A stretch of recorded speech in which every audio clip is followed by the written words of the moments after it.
Alright, I'm gonna say something that might trigger a lot of NFL fans. There is one playoff game in NFL history that people still swear was stolen. And the crazy part is, most young fans don't even realize how big this game was. Because without this one ruling, Tom Brady's dynasty might have never happened. Today we're going over the Tuck Rule game. That's the first Clearly, time I it heard, wasn't a pass. That's the first time I heard that one. That was a little bullshit. That was a little bullshit. I was not. Look. We're going back to January 19th, 2002. AFC Divisional Round, Oakland Raiders versus New England Patriots. Tom Brady was just a young, unproven quarterback filling in for Drew Bledsoe. Nobody was calling him the GOAT. Nobody feared New England. Meanwhile, the Raiders, they were legit. Veteran roster, MVP level quarterback and Rich Gannon, they were expected to win the game. And then, the weather happened. Foxborough was getting absolutely buried in snow. Like full-on blizzard conditions. The visibility was trash, the field was a mess, it basically turned into survival football. It was a low-scoring, physical game, exactly the kind of game where one play could decide everything. And that's exactly what happened.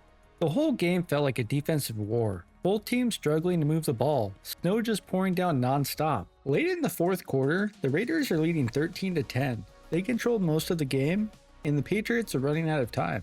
And you can literally feel it. If the Raiders get one more stop, the game is over. The Patriots have the ball under 2 minutes left. The season's on the line. Brady drops back to pass, and then this happens.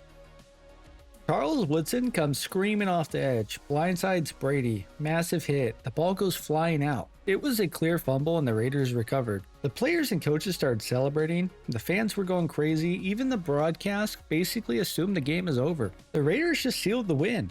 Season over for New England. Except, it wasn't, because the ref stopped the game for review. And what happened next is why the game is still debated 20 plus years later. Referee Walt Coleman comes out after reviewing the play and announces, "After reviewing the play, the quarterback's arm was going forward by the rule. This is an incomplete pass." And everyone was like, wait, what? This is the equivalent to playing a game with your little brother growing up and he changes the rules as the game goes along. And in this case, it was called the Tuck Rule, and your little brother was Tom Brady. Basically, if a quarterback starts a throwing motion, but then tucks the ball back in and loses control, it counts as an incomplete pass instead of a fumble. So even though Woodson clearly knocked the ball out, because Brady's arm was moving forward, the refs ruled it an incomplete pass. Instead of the Raiders' ball to end the game, the Patriots kept possession. And you can literally see the Raiders players on the sideline losing their minds. They know they just won that game, but suddenly they didn't. Now let's be clear. I'm not saying the NFL rigged this game, but I am saying that this is the closest thing to what felt like it was rigged. And here's why this moment is so insane historically, because that win sent New England to the AFC Championship. Then the Super Bowl, which they won. That was Tom Brady's first ring. The fallout was wild. Raiders fans were furious for years. Players still argue about it to this day. Charles Woodson has openly said that it was a fumble, no question. And here's the craziest part. The NFL eventually abolished the Tuck Rule completely in 2013, meaning the exact play that decided this playoff game would be ruled a fumble today. Even Tom Brady later admitted, yeah, it probably was a fumble. That alone tells you everything. If you think that was a fumble, hit like and subscribe. If you think the rule is right, you're probably a Patriots fan. Peace out.